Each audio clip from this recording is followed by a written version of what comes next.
Kom nærmere ilden, rejsende, og lyt. Jeg er en gammel skald fra det kalde nord.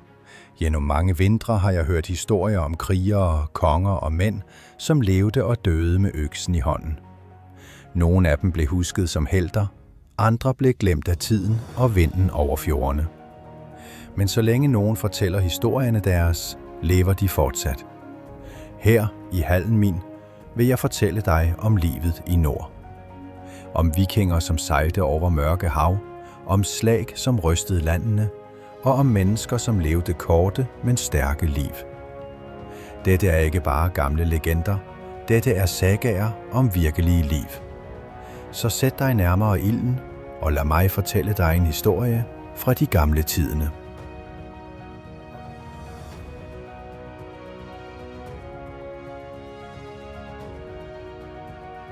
Fødsel og barndom.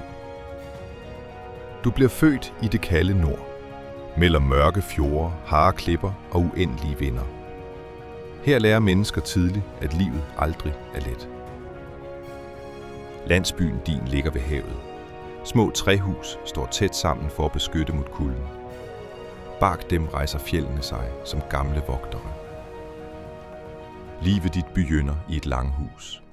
Et stort træbyg, hvor familier, krigere og barn lever under samme tak. Midt i huset brænder bålet dag og nat. Moren din holder dig nær ilden. Hun studerer ansigtet dit nøje. I denne verden må et barn vise styrke for at overleve. Faren din løfter dig op i luften foran hele huset. Det betyder, at han anerkender dig som sin søn. Fra dette øjeblikke tilhører du slægten. Rundt halsen din hænger din liten torshammer. Folk tror, den beskytter dig mod sygdom og onde ånder. På disse kalde landene trænger man al hjælp, man kan få. De første årene lever du nær bålet i langhuset. Vinteren er lang og mørk. Historierne holder menneskene varme. De gamle fortæller sagaer om gyder og helter. De snakker om Odin, Thor og Sture Slag. Urene deres fylder rummet med drømmer om ære.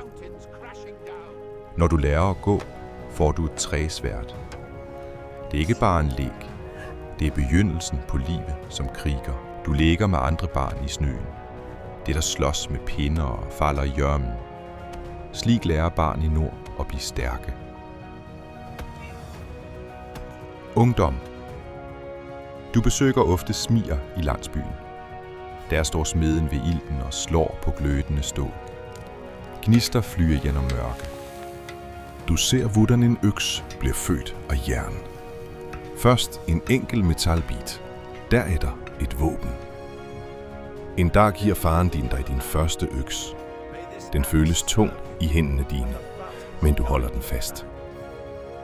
Du begynder med arbejde, hugger ved og hjælper familien. Hver dag gør dig lidt stærkere. Faren din lærer dig, hvordan du slår rigtigt, raskt og uden tvil. En kriger må aldrig nøle. Om grillen synger skalden i langhuset. Han fortæller om mænd, som blev legender. Du lytter uden og blunke. Du drømmer om havet, om langskib og fremmede land, om rigdom og berømmelse. Nede ved fjorden ligger skibene, de lange, slanke krigsskibene til vikingene. En dag vil du stå på dæk. Når du fylder 15 år, giver faren din dig en kampøks. Den er laget for krig. Nu er du ikke længere et barn. Jarlen kalder mændene til togt. Krigerne samler sig ved skibene. Eventyret dit begynder. Første togt. Langskibe ligger klart i vandet. Træværket knirker i vinden. Sejle blafrer mod himlen. Skibe gliryter fjorden. Årene træffer havet i takt. Landsbyen din forsvinder bag dig. Dagene på havet er harde. Kald vind slår mod ansigtet dit. Saltvand fylder luften. En morgen ser der land. En fremmed kyst under grå himmel. Krigerne gør sig klare. Foran dere ligger et kloster. Munkene lever fredeligt der. De ved ikke, hvad som kommer. Jarlen råber ordre. Krigerne løber frem med skjold og økser. Hjertet dit slår raskere. Lyden av kamp fyller luften. Metall slår mot metall. Skrik og rop overalt. En fiende står foran deg. Du ser frykten i øynene hans. Men du kan ikke stoppe. Du løfter øksen og slår. Dette er første gang du tar et liv. Verden føles plutselig annerledes. Kort tid senere er alt over. Klosteret brenner bak dere. Skipet fylles med sølv og rikdom. Livet som kriger. Skipet vender hjem. Landsbyen jubler når dere kommer tilbake. Du føler stolthet. Et stort gilde holdes i langhuset. Kjøtt stekes over ild. Mjøden flyter fritt. Skallen synger om slaget. Han nevner navnene på de modigste mennene. Du lytter stille. Årene går. Du deltar i flere tokt. Hver kamp gjør deg mer erfaren. Men hver kamp tar også noe fra deg. Noen venner vender aldri hjem. Bare minnene blir igjen. Noen ganger kjemper dere mot andre vikinger. Jord og makt skaper nye fiender. Blodet flyter også hjemme. Havet er ofte den farligste fienden. Stormer kan knuse et skip på et øyeblikk. Mange krigere finner graven sin i havet. Du reiser til mange land, ser nye kyster og fremmede byer. Verden virker større enn du trodde. Snart kjenner folk navnet ditt. Du blir en respektert kriger. Fiender frykter øksen din. Jarlen gir deg en sølvring. Det er et tegn på ære. Du har bevist motet ditt. Du bygger ditt eget hus. Det står nær fjorden hvor du vokste opp. Nå har du et hjem. Du gifter deg. Landsbyen feirer bryllupet med sang og mjø. Livet føles roligere. Snart får du barn. Du holder sønnen din slik faren din holdt deg. Sirkelen fortsetter. Årene går raskere nå. Håret ditt blir grått. Arrene dine forteller gamle historier. Du drar fortsatt på tokt, men kroppen føles tyngre. Kampene tar mer krefter. De unge krigerne ser opp til deg. De spør om råd før slag. Du er blitt en veteran. Ofte sitter du ved havet, ser mot horisonten. Der ute ligger minnene dine. Du husker venner som falt i kamp. Navnene deres lever bare i sangene og i hjertet ditt. Men en dag kommer fienden til landsbyen din. Krigen finner deg igjen, selv i alderdommen. Du tar opp den gamle øksen. Hendene dine skjelver litt, men blikket ditt er fortsatt sterkt. Den siste kampen nærmer seg. En dag brytes stillheten i landsbyen. Speidere melder at fremmede krigere nærmer seg. Lukten av krig fyller luften igjen. Du reiser deg sakte og tar opp den gamle øksen din. Skaftet er slitt av mange års bruk. Dette våpenet har vært med deg gjennom hele livet. Krigene samles foran langhuset. De unge ser på deg med respekt. De vet at du har sett flere slag enn noen av dem. Fiendens krigere dukker opp i horisonten. Skjoldene deres glitrer svagt i det kalde lyset. Snart vil stål møte stål. Slaget bryter ut med et voldsomt rop. Skjold krasjer mot skjold og økser mot hjelmer. Jorden rister under føttene deres. Du kjemper ved siden av yngre krigere. Kroppen din er eldre, men erfaringen din er sterk. Hver bevegelse er rolig og presis. Men kampen er hardere enn før. Fiendene er mange, og slagmarken fylles med røyk og snø.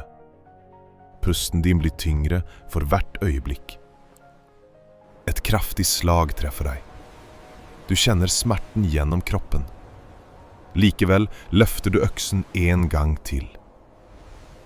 Du faller sakte ned på kne. Lidene fra slaget blir fjernere. Den kalde vinden blåser over slagmarken. Du ligger på bakken og ser opp mot himmelen. Skyene beveger seg sakte over deg. Kanskje dette er slutten på din saga? Veien til Valhall. Slagmarken blir stille rundt deg. Lyden av kamp forsvinner i vinden. Bare hjerteslagene dine fyller stillheten. Plutselig virker luften annerledes. Tåken over slagmarken begynner å bevege seg. Noe nærmer seg fra himmelen. Gjennom skyene ser du skikkelser av krigerkvinner. Rustningen deres skinner som stjerner i mørket. Valkyriene har kommet. En av dem lander ved siden av deg. Øynene hennes er rolige og sterke. Hun ser på deg som om hun kjenner hele livet ditt. Hun rekker hånden mot deg. Rundt dere ligger krigere som aldri vil reise seg igjen. Men din historie er ikke over. Du føler deg plutselig lett. Smerten forsvinner sakte fra kroppen din, som om vinden bærer deg bort fra slagmarken. Valkyriene fører deg opp gjennom skyene. Under deg forsvinner jorden, fjellene og havet. Verden du kjente blir mindre og mindre. Foran deg åpner himmelen seg. Et enormt lys bryter gjennom skyene. Der, i det fjerne, står portene til Valhall. Portene er større enn noe du noen gang har sett.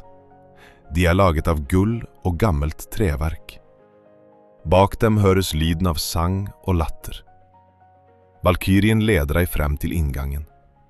Hun nikker stille til deg, som om hun sier at du har fortjent denne æren. Valhall og slutten på sagaen. Du går gjennom de enorme portene til Valhall. Lyset fra 1000 fakler fyller den store hallen. Lyden av latter og krigsrop møter deg. Langs de lange bordene sitter krigere fra alle tider. Rustninger glitrer i lyset fra bålet. De løfter horn fylt med mjød. Noen av dem reiser seg når du går inn. De nikker til deg som til en gammel bror. Her er alle krigere like. En plass ved bordet står klar til deg. Et stort horn med mjød venter i hånden din. Du tar en dyp slurk og kjenner varmen spre seg. Rundt deg forteller krigene historier om slag og reiser. Latteren fyller hallen som torden. Dette er krigenes evige hjem. Men selv i Valhall stopper ikke kampene. Hver dag møtes krigene i kamp på slettene utenfor, og hver kveld vender de tilbake til festen. Langt borte i menneskenes verden vokser en ny generasjon opp. En ung gutt står ved stranden og ser på havet. Øynene hans er fulle av drømmer. Han plukker opp en øks som ligger i snøen. Den føles tung i hendene hans, akkurat som din gjorde en gang. Langskipene ligger klare ved fjorden. Seilene blafrer i vinden. Eventyret begynner igjen. Slik fortsetter historien i nord. Liv blir til sagaer, og sagaer blir til legender. For i vikingenes verden finnes det én sannhet. Øksen avgjør. Og slik ender denne sagaen. Mange krigere har levd før oss. Mange skip har sejlet over havet og forsvundet i tågen. Nogen fant ære i kamp, andre fant fred i hjemlandet sitt. Men alle etterlot seg spor i historien. I nord sier vi at ingen virkelig dør, så lenge navnet deres blir husket. Så lenge sagaene blir fortalt ved ilden. Derfor fortsetter jeg å fortelle disse historiene. Om vikinger, om guder og om menneskene som levde mellom dem. Og kanskje, en dag vil også din historie bli en saga. Så kom tilbake til hallen min igjen, reisende. For det finnes mange flere historier som venter på å bli fortalt.